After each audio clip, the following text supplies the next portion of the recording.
확대에도 3월과 4월의 추가 변동성 확대에 대한 경계감은 점차 약화되고 있습니다. 이 빅스의 월별 선물 가격 흐름을 살펴보면 4월 중 높아져서 10월까지 횡보하는 흐름을 나타내고 있습니다. 다만 그 레벨 자체가 전월 그리고 최근 대비해서는 점차 하락하고 있는 상황을 보이고 있는데요. 이는 풋옵션 매수로 해당 구간 변동성을 해지하려는 수요가 최근에 줄고 있기 때문입니다. 이 전월에 S&P 500 하락 배팅을 늘리던 미국의 헤지펀드 투자자들도 최근에 지수 하락 배팅을 점차 축소하고 있습니다. 이에 따라서 S&P 500의 풋콜 비율도 점차 하락 중입니다. 금주는 국내 주식시장에서 유동성 측면에서 가장 중요한 이벤트인 3월 선물 옵션의 동시 만기를 앞두고 있는데요. 이 중 외국인 투자자의 선물 순매수 방향성이 가장 중요하다라고 생각하고 있습니다. 외국인의 코스피 200 선물 매수 포지션은 지난해 말 7만 계약에서 현재 1만 계약까지 축소되어 있는 상황이고, 최근에 스프레드 순매수를 고려했을 때 국내 선물 매수 포지션 잔고가 현재 0에 수렴을 하고 있습니다. 이런 모습들이 최근에 기관 투자자의 프로그램 매도를 경유해서 국내 시장에 지속적으로 하락 압력으로 작용을 하고 있는데요. 다만 외국인 투자자가 대규모로 이번에 매도 포지션을 설정할 가능성은 낮다라고 생각을 하고 있습니다. 그 이유는 신흥국향의 자금 유입이 계속적으로 지속되고 있는 상황이고, 국내 시장 같은 경우는 공매도 금지가 연장 중인 상황에서 이 선물 시장을 통한 외국인 투자자들이 레버리지를 좀 활용할 유인이 아직까지 남아 있기 때문입니다. 따라서 결론적으로 이번 만기일의 프로그램 수급은 이 매수 우위 가능성이 높다라고 생각을 하고 있고, 금융투자의 매도 차익 잔고 되돌림 가능성 있는 규모는 1조 5천억 원으로 추정하고 있습니다. 따라서 이번 주는 대형주의 수급이 유리할 것으로 판단됩니다. 패시브 이벤트로는 시가총액 규모별 지수의 확정이 있는데요. 이 중 대형에서 중형으로 이동한 12개의 확정된 종목들, 그리고 이번에 시가총액 규모별 지수에 신규 편입되는 7개 종목들이 보고서에 명시해놨습니다. 예, 이상입니다. 저희 현물 시장에서요, 저희 외국인들이 좀 의미 있게 매수 주체로 나타날 가능성이나 이런 부분들은 저희가 좀 어떻게 생각을 하고 있어요? 당장은 쉽지 않은 상황인데요. 그렇게 보는 이유는 일단 미국 시장이 그동안 변동성도 좀 커지고, 그리고 이 기술주 전반의 흐름 자체가 미국에서 나쁘게 나타나게 되면서 최근에 우리나라 시장에서도 외국인장 위출이 좀 됐던 상황인데요. 그런 것들을 고려해보면 사실 미국 시장이 기술주가 다시 주도주로 확산되는 그림까지는 국내 시장에 대한 외국인의 매도세가 당분간 지속은 될 수 있습니다. 다만 이 신흥국 전반의 패시브 자금이 유입되고 있는 환경 자체라는 점이 언젠가는 외국인 투자자들이 한국 시장에 다시 현물 시장으로도 언젠가는 유입될 수 있는 환경 자체를 그리고 있는데, 아마 환율의 방향성이 가장 중요한 팩터가 되지 않을까 생각하고 있습니다. 네, 이어서 중국 전인대 정부 공작 보고 박인금 연구원. 지난 3월 5일 개막한 제1대에서 리커창 총리는 정부 공자 보고를 발표했습니다. GDP 성장률은 6% 이상으로 제시했지만 올해 중국 경제 성장률 컨센서스인 8%에서 9%까지임을 감안하면 경기 부양 의지는 크지 않을 것으로도 볼 수 있습니다. 다만 매크로 정책은 필요한 수준의 지원 강도를 유지할 것이며 정책 방향을 급하게 바꾸지 않을 것이라고 언급했습니다. 또한 안정, 취업 외에 고품질, 혁신 등 단어가 빈도 높게 나타났습니다. 기업 연구 개발 비용 공제 비율 상향 조정과 영세업자에 대한 감세 정책이 시행될 전망입니다. 연초 이후에 중앙은행이 총 5,500억 원의 유동성을 순회수했습니다. 이에 따라 최근 중국 긴축에 대한 우려가 높습니다. 그러나 정부 공자 보고에서는 디레버리징이라는 단어의 언급이 없었으며 올해 통화 정책은 중립에 가깝다고 판단됩니다. 또한 과거 사례를 보면 유동성 회수 국면에서도 속도 조절이 동반되었는데 대표적인 사례는 2018년 4월과 2020년 10월입니다. 올해 통화 정책은 실물 경제 지원과 금융 리스크 방지 두 가지 초점 간의 균형을 적절히 맞추는 방향으로 전개될 것으로 예상합니다. 주식시장 측면에서는 중국 주식시장은 최근 일주일 사이 춘절 전에 상승분을 모두 반납했습니다. 글로벌 경기의 우상향 흐름은 적어도 2분기까지는 유효합니다. 중국 긴축에 대한 우려가 점차 해소되고 미국 금리의 상승 압력이 완화되면 주식시장의 우호적인 환경이 재차 조성될 것으로 기대됩니다. 현 지수 레벨 대비해서 주가 상승 여력이 더 클 것으로 판단됩니다. 주가 조정을 기회로 삼아 실적 성장이 요형한 경기 소비재, IT 등 우량주 매수 전략이 유효하다고 판단됩니다. 이상입니다. 그 시장에서는 유동성 확대를 다들 뭐 원하고 있는 상황인데 뭐 지금 뭐 유동성이 중국 시장이 조금 줄어들고 있고 뭐 디레버리징이라는 언급은 없었지만 그래도 뭐 중립이라면은 시장 기대보다는 확실히 좀 낮은 상황이니까 뭐 이런 부분들은 충분히 시장에 네거티브한 영향을 줄 수 있다라고 생각을 하는데 뭐 이런 부분들은 좀 어떻게 생각하고 계세요? 제가 보기에는 최근 중국 주식시장이 급락했던 조금 변동성이 컸던 이유는 시장 참여자들이 생각하는 것 중국 긴축에 대한 우려가 좀 높습니다. 그래서 이 중립보다는 조금 더 2021년 올해 한 해 연간으로 유동성 회수라고 총량으로 보는 거거든요. 그래서 이번 보고서로 발표를 통해서 유동성 총량의 회수보다는 증가분이 감소라고 볼 수 있거든요. 사실 디레버리징이랑 혹은 그 레버리지 비율 안정 유지하는 단어가 사실 큰 차이가 있습니다. 그래서 아까 여기서 발표문에서 말씀드렸지만 유동성 회수 구간에서도 속도 조절이 항상 있었거든요. 2018년 4월에도 미중 무역 분쟁이 좀 불거지고 나서 중국 재차 유동성 공급했던 모습도 보일 수 있었고 2020년 하반기에는 코로나 영향에서 벗어나고 나서 유동성 회수 구간에서도 불구하고 10월에 기업 디포트 좀 대규모로 일어나고 나서 재차 유동성 좀 대규모로 공급했었거든요. 그래서 이런 속도 조절도 예상하기 때문에 시장 예상보다는 조금 우호적인 환경이 좀 조성되고 있다. 이렇게 판단하고 있습니다. 네, 이어서 채권 전략, 채권 위클리 강승원 연구원 발표해주세요. 예, 최근에 이제 금리가 올라가면서 금리가 마치 무슨 그 빅스 지수처럼 많이들 활용이 되는데, 그러니까 사실은 경기 개선을 반영하는 금리 상승이기 때문에 무서워할 것이 없다라고 한 해석도 있는데 왜 자산시장이 부담을 느끼는지 그것에 대한 원인과 차후 전망을 조금 그 연준 모델을 가지고 좀 그 작성을 해봤는데요. 사실 금리 상승은 기본적으로 경기가 좋아지기 때문에 나오는 환경이지만 그럼에도 불구하고 자산시장이 부담을 느끼는 이유를 크게 두 가지 정도로 요약해 볼 수 있습니다. 우선 첫 번째는 경기가 너무 좋아서 연준의 긴축이 앞당겨질 가능성이고요. 누차 말씀드리지만 유로달러 선물 시장에서 이미 빠르면 내년에도 한 차례 금리 인상 가능성을 반영하고 있다. 즉 경기 과열로 인한 어쩔 수 없는 긴축 선회 가능성이 금리 상승의 첫 번째 이유고요. 두 번째가 더 중요한 건데 어쨌든 금리라고 하는 것은 할인율 역할도 하기 때문에 특정 임계치 이상의 금리가 되면 경기 회복을 억제할 수 있습니다. 그런데 문제는 연준이 지금은 괜찮다고 하는데 연준이 해당 임계치를 잘못 판단해서 금리가 과도하게 올라갈 가능성을 시장이 우려한다라고 봐주시면 되고요. 그러니까 쉽게 예를 들어드리면 2018년 10월 달에 그 파월 의장이 기자회견에서 아직 중립금리까지 멀었다 이야기를 하면서 시장금리가 급등을 했고요. 당시 기준금리 인상 3% 정도까지 10년금리 3%에서 멈추겠거니 하고 있던 시장이 해당 발언 통해서 3.2까지 급등하는데 그로부터 일주일 뒤부터 증시가 조정장세, 그 이후 약세 장세까지 갔던 결정적인 계기가 됐습니다. 그러니까 그 발언을 할 때까지만 해도 파월 의장은 그 정도 금리 올라오는 건 괜찮겠지 했는데 돌이켜보니 아니었던 거죠. 그래서 시장도 파월 의장이 계속해서 직접적인 개입 의지를 안 보이니 혹시라도 이게 실수가 아닐까라고 하는 우려가 계속해서 작용하는 거고요. 금리 상단을 탐색하는 과정에서 계속해서 과거의 연준조차도 그거를 많이 실수해왔다고 하는 경험적인 불확실성이 시장의 우려를 자극했다라는 겁니다. 그럼 이 두 가지가 어느 정도 영향을 미쳤는지를 좀 나눠보면 연준의 DKW 모델이라는 게 있습니다.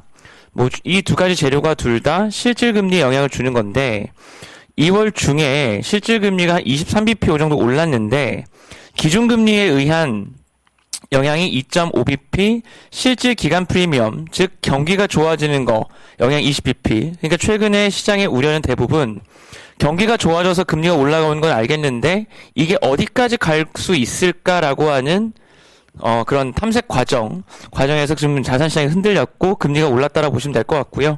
그럼 이게 어디까지 갈 수 있냐를 보면 될 것 같은데, 일단은 뭐 경기 개선을 반영하는 실질 기간 프리미엄이 2월 달에 실제로 급등해서 이미 코로나 이전 수준까지 올라왔습니다. 그리고 뉴욕 연준 모델로 봐도 텀 프리미엄이 이미 코로나 이전 수준을 훨씬 상회해서 2017년 수준까지 갔기 때문에 경기 개선 재료는 이미 어느 정도 좀 반영된 것 같다. 이것 때문에 지난주 금요일 날 고용지표 서프라이즈가 났음에도 불구하고 결국 시장금리가 보합까지 간 것 같고요. 당장 금리가 아래쪽으로 되돌리긴 어렵겠지만 FOMC 전까지는 대기 장세, 박스권 장세 전망하고 있습니다. 이상입니다. 네, 그 연준에서 생각하는 임계체라는 것을 뭐 저희가 조금 뭐 어느 정도 수준인지 뭐 가늠을 해볼 수 있을까요?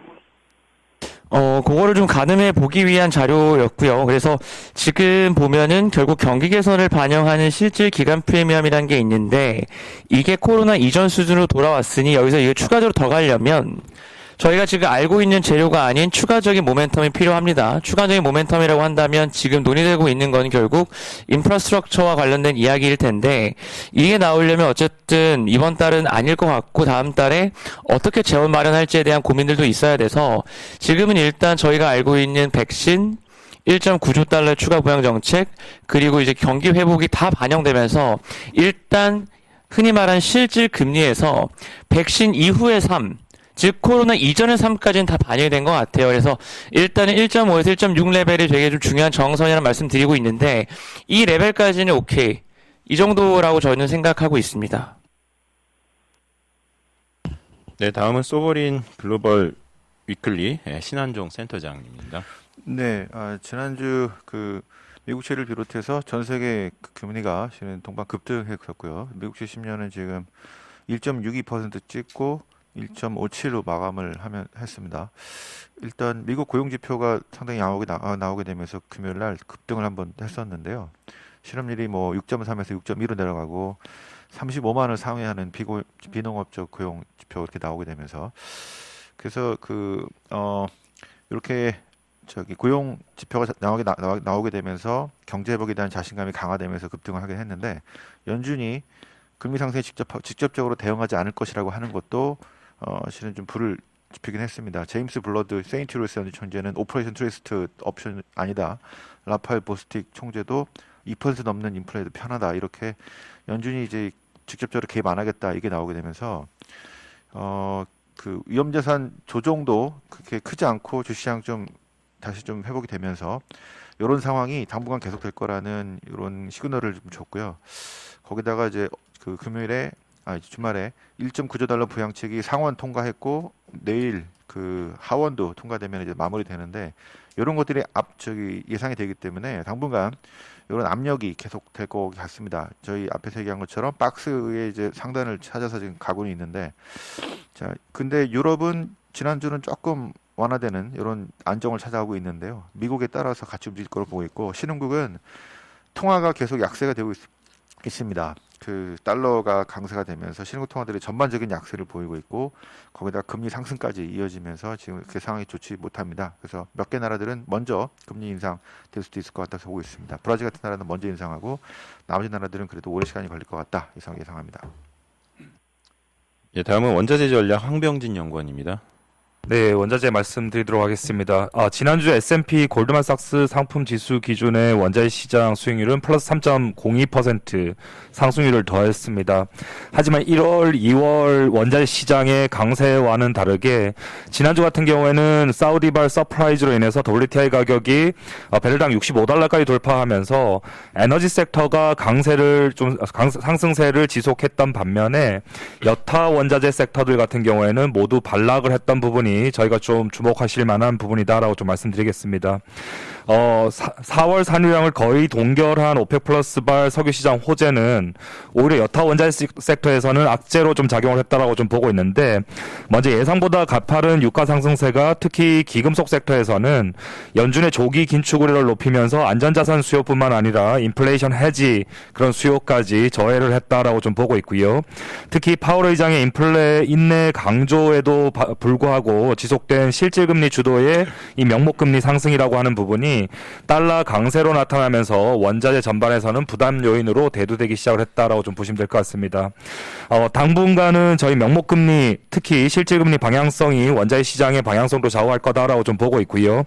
유가에 대해서는 WTI 가격 65달러 상단에서는 저희는 기존 비중 확대 의견에서 중립으로 이제 하향 조정을 했는데, 단기적으로 보면 그런 사우디아라비아발 서프라이즈로 인해서 WTI 가격은 3월만큼은 오버슈팅 가능성은 잔존한다라고 좀 말씀드리도록 하겠습니다.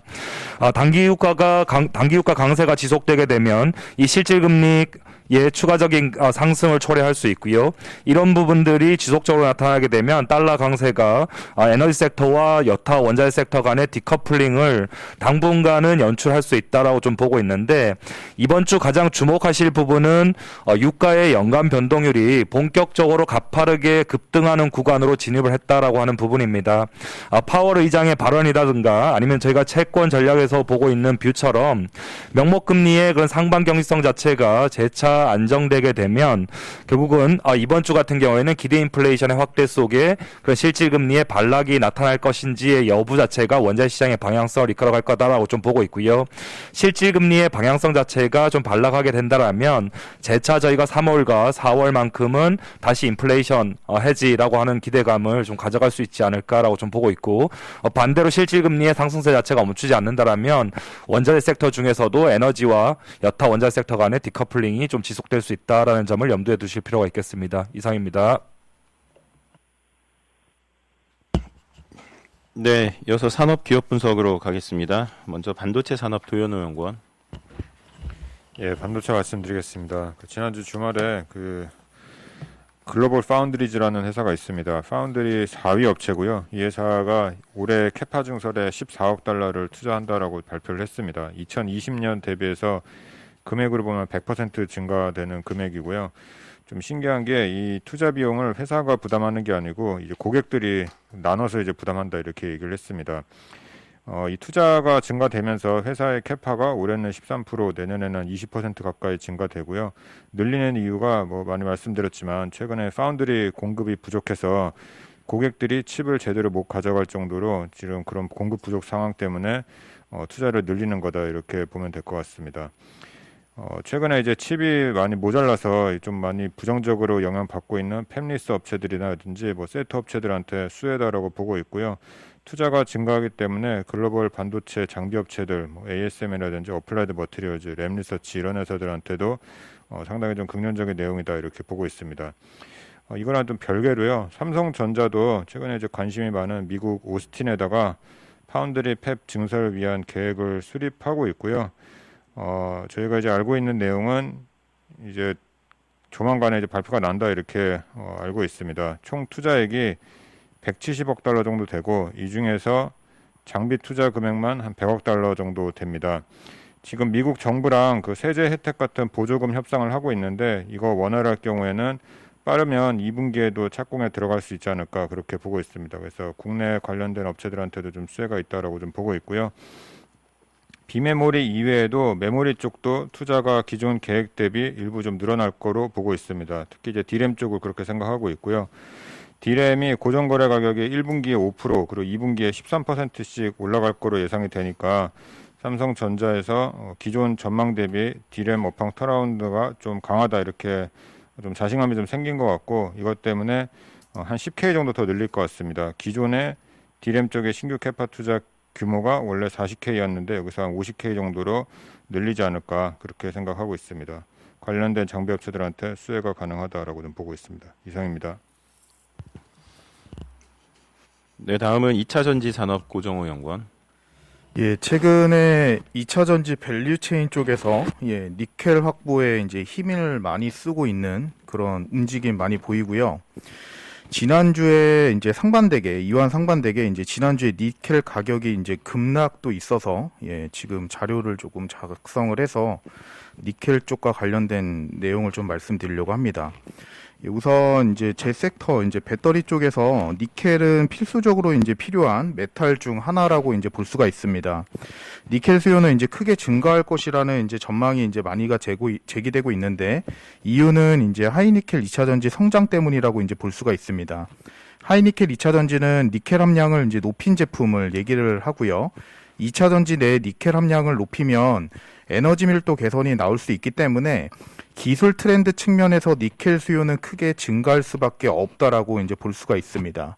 그래서 2차 전지 밸류 체인 쪽에서 니켈 공급망 확보에 적극적이다라고 이제 볼 수가 있는데 수요 업체인 이제 테슬라, 다수의 이제 광산 업체들과 니켈 공급 계약을 이제 체결하고 있는데 한국 시간으로 지난주 금요일에 테슬라가 뉴칼레도니아 정부와 협정을 맺고 장기간 니켈을 공급받기로 이제 계약을 체결했다라고 이제 밝혔습니다. 그리고 이제 공급 업체 중에 LG 에너지 솔루션이 인도네시아에서 배터리 플랫폼 그랜드 패키지 프로젝트를 추진 중에 있는데 니켈 수급 확보를 위해서 지금 인도네시아 국영광선 회사인 안탐과 합작사 설립도 이제 추진하고 있는 것으로 이제 알려지고 있습니다. 이처럼 이제 밸류체인 틀에 이제 밸류체인 쪽에서 이제 니켈 공급 확보는 이제 치열하다라고 이제 해석할 수가 있는데 이 자세히 보면 니켈에서 클래스 1급 그러니까 순도가 이제 니켈 함유량이 이제 99% 이상짜리 클래스 1급 니켈이 이제 배터리에 사용되고 있는데 이 클래스 1 니켈의 수급이 이제 장기간 타이트할 것으로 전망되기 때문에 업체들의 이런 움직임이 이제 보인다라고 이제 볼 수가 있습니다. 앞으로 이제 국내 2차 전지 업체들은 니켈 확보 전략 일환으로 장기 조달 계약 외에 이제 니켈 업체 지분 투자 그리고 광산 투자 등을 전개할 가능성이 이제 높다라고 저희 판단하고 있고요. 따라서 이제 향후 업체들의 안정적인 니켈 조달 여부는 사업 경쟁 우위를 판단하는 요인 중 하나로 제시될 것으로 이제 보고 있습니다. 참고로 이제 지난주에 이제 니켈 가격 급락 관련해서 2차 전지 쪽 인플리케이션 이제 말씀을 드리면 우선 니켈은 2차 전지 원가, 그러니까 전체 팩 기준으로 조금 말씀드리면 이 팩 기준 내 원가 비중이 니켈이 10%를 초과한다라고 이제 볼 수가 있습니다. NCM 811 기준으로는 12% 정도 되기 때문에 굉장히 이제 높은데 최근 니켈 가격 급락은 당연히 원가에는 긍정적이다라고 이제 볼 수가 있습니다. 다만 여기서 저희가 좀 말씀드리려고 하는 내용은 뭐냐면 최근 2차 전지는 니켈 함량을 높이고 코발트 함량을 줄이고 있기 때문에 이 딥다이브하게 놓고 보면 니켈보다 가격이 3배 높은 코발트 함량 축소 영향으로 전체 원가는 하락하고 있다는 것에 초점을 맞출 필요가 있습니다. 여기에 더불어서 니켈 가격까지 급락한다라고 하면 원가는 저희가 생각하는 것보다 더 빠질 수 있다라고 이제 볼 수가 있는 거고요. 실제 NCM 기준으로 NCM 111이라는 제품은 코발트 함유량이 38%, 니켈 함량 38% 똑같은데 원가가 $40입니다. 근데 이제 최근에 인기 있는 제품 중에 NCM 811이 있는데 요건 니켈 함량 80%짜리, 코발트 함량 10%짜리인데 원가가 $29 정도 수준이라고 이제 저희가 보면 결국에 코발트 함량 축소에 따른 원가 하락을 저희가 확인하고 있다라는 내용입니다. 이상입니다. 관련해서 어제 그 니켈 가격 급락의 이유가 있는데요. 일단 니켈은 이게 기본적으로 한 90% 정도는 스테인리스 수요고 10% 정도가 배터리 수요로 파악이 되는데 일단 이 급락했던 이유가 그러니까 스테인리스에 들어가는 니켈하고 배터리에 들어가는 니켈의 그 원광석 자체가 다릅니다. 그러니까 배터리는 이제 황화강이라고 하는 거기서 시작을 하고 그게 클래스 1 99% 이상짜리 만드는 거고요.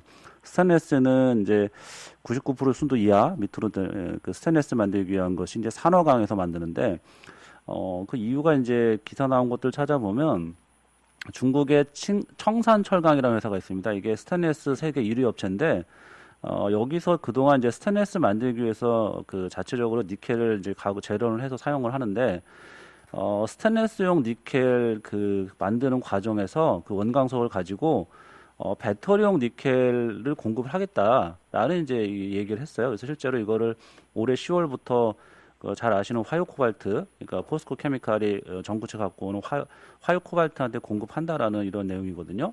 그래서 만약에 이게 현실화된다고 하면 기존의 생산 방식과는 좀 다른 좀 더 원광석을 달리해서 이제 생산할 수 있는 방식이 새로 생기는 거니까 이 부분이 니켈 공급, 배터리용 니켈 공급을 늘릴 수 있다 이런 관점에서 이제 떨어진 거고요. 근데 이제 문제가 좀 있죠. 그러니까 그런 방식들을 여러 업체들이 시도를 했는데 잘 안 됐다 지금까지 이런 얘기고 이게 제대로 된다고 할지라도 이제 그 양 자체가 처음부터 많이 늘기는 어렵고 그렇게 빨리 채용이 되겠냐 이런 시각도 있습니다. 그래서 이게 이렇게 된다고 해서 일단 성공 가능성은 사실 기술적으로 불가능한 것 같지는 않고 그 생산 비용, 원가의 문제인 것 같아요. 예를 들을 때 경쟁력 있게 생산할 수 있냐의 문제가 하나 있고, 그렇게 생산했을 때 배터리 업체들이 빨리 채용해 주겠냐라는 문제가 좀 있어서 니켈 가격을 계속 뭐 떨어뜨리거나 엄청 많이 공급하거나 이렇게 이제 될 거라고 기대하지는 않지만 니켈 가격의 상승을 좀 제한하는 그런 요인이 될 수는 있다 정도로 해석이 되고 있습니다. 이상입니다. 네, 이어서 SKC 발표하겠습니다. SKC 그 매매 거래 정지가 되었습니다. 전 경영진인 이제 최신원 전 회장 이 횡령 배임 기소설 조회 공시 때문에 매매 거래 정지고요. 오늘 오후 6시가 이제 답변 시한입니다. 오늘 중으로 이제 공소장을 확인하고 이제 답변을 할 예정이고요. 답변을 하게 되면 거래 정지 사유가 이제 해소는 됩니다. 다만 횡령 배임 규모가 지금 한 2,200억 원이 넘어요. 그래서 자기 자본의 상당 부분이기 때문에 상장 적격성 심사로 이제 진행이 되고요. 이 사안으로 2주간 매매 거래가 정지된다고 보시면 될 것 같습니다. 뭐 회사는 이런 이제 내부 거래 그리고 상장 적격 심사를 좀 적극적으로 대응을 해서 뭐 2주 이내 매매 거래 재개를 하는 게 이제 목적으로 좀 하고 있고요. 이런 상장 적격성 심사를 위해서는 뭐 재무 안정성이나 이제 영업 계속성 그리고 내부 통제 적정성을 좀 판단하는데 이번에는 이제 내부 통제 적정성만 평가를 한다라고 보시면 될 것 같습니다. 최신원 전 회장이 지난 이제 2011년부터 6개 회사를 통해서 2,235억 원 상당의 횡령 배임을 했다라는 이제 혐의로 지금 기소가 된 상황이고요. SKC와 관련된 뭐 자회사가 이제 SK 텔레시스가 있고요. 금액이 전체 한 1,300억 원이고요. 여러 방식들이 좀 있었던 걸로 좀 나와 있고 SKC의 이제 자회사 SK 텔레시스의 유상증자를 통해서 자금을 받아서 거기서 뭔가 횡령 배임을 했다라고 보고 있습니다. 최근 사안으로는 이제 2015년에 이제 700억 원 유증을 받도록 하게 했고요. 그 전에 이제 2011년, 12년에 합쳐서 한 250억 원 유증을 좀 받도록 한 그런 혐의라고 보시면 될 것 같습니다. 과거 그 경영진의 어떤 이런 횡령 배임 때문에 지금 거래 정지가 돼서 지금 현재 경영진 측에서도 뭐 상당히 좀 유감을 좀 표현하고 있고요. 뭐 이걸 재발을 방지하기 위해서 내부 시스템을 강화할 거라는 지금 이야기를 좀 하고 있습니다. 내부 통제 적정성을 위해서 일단 뭐 2가지를 좀 제시를 하는 것 같습니다. 일단 내부거래위원회를 설치해서 뭐 그 인사권을 좀 강화를 하고요. 그리고 이제 사회이사의 권한도 확대를 해서 CEO나 이제 주요 임원의 활동을 평가할 수 있도록 하겠다. 뭐 이런 이제 뭐 안들이 좀 마련될 걸로 보고 있고요. 그리고 이제 주주권 훼손에 대해서 그 거래 정지에 따라서 주주환원 정책을 뭐 적극적으로 지금 고려를 하고 그 안들이 좀 나올 걸로 예상을 하고 있습니다. 뭐 이번 안이 그 SKC의 이제 재무회계상 변동은 없는 사항이라고 좀 보면 될 것 같고요. 뭐 가능성은 이제 뭐 구상권을 오히려 좀 청구할 가능성은 있지만 이 부분은 일단 고려는 뭐 하지는 않을 상황이고요. 그리고 뭐 기존에 있는 현재 사업에 대한 영향도 이제 크지 않을 것으로 좀 판단을 하고 있습니다. 오히려 뭐 이번에 그 내부 통제 강화나 주주환원 정책 확대되는 계기로 좀 볼 수 있지 않겠느냐라는 판단이고 이번 안이 결국 이제 ESG 경영이 굉장히 좀 중요하다라는 거를 확인시켜준 사례가 될 것 같고요. 회사가 이제 ESG 경영을 상당 부분 좀 강화할 걸로 보기 때문에 앞으로 변화되는 모습을 좀 확인을 하면 좋을 것 같습니다. 이상입니다.